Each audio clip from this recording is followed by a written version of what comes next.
Anyone who speaks to another person or even a pet, who writes, who reads, who thinks, anyone like that is a communicator. Now, have I left anyone out? Of course, we are all communicators. And I think the point about inner communication or introspection is particularly relevant in how we receive information and what we do with it. It is so typical for us to be skeptical, and honestly, that's a healthy position in many cases. On the other hand, by not having an open mind when someone is trying to help us, to give us another perspective, in challenging us to perhaps get over an issue that we have that we need some help with resolving, and maybe are even denying that we have the problem.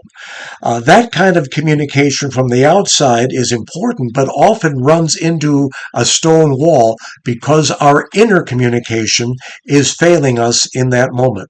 We're unable or unwilling to accept the possibility that our conclusions, our foredrawn conclusions, are wrong, that we need to modify our thinking and perhaps beyond that, our behavior.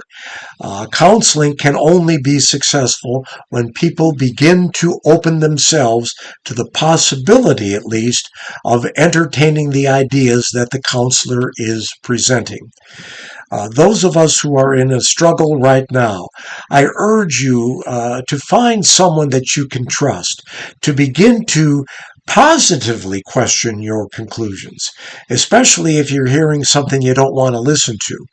Is there a possibility that I am wrong in this case, that I really need to be open to the idea of expanding my capacity to think about positions that I previously denied or otherwise rejected? Is the source of this new information trustworthy? Can I learn over time to trust that individual? Can I at least consider the possibility that trust is merited here and that beyond that, the actual advice is worth heeding? It's hard with egos in the way constantly and our competitive way of thinking to admit when we're wrong. But sometimes we are. By the same token, sometimes we're being influenced in directions where our freestanding or our original position is absolutely right. So this kind of introspection is difficult work. It takes a while for us to maybe become confident in ourselves, but it is an exercise worth taking for our personal growth and for strengthening our relationships.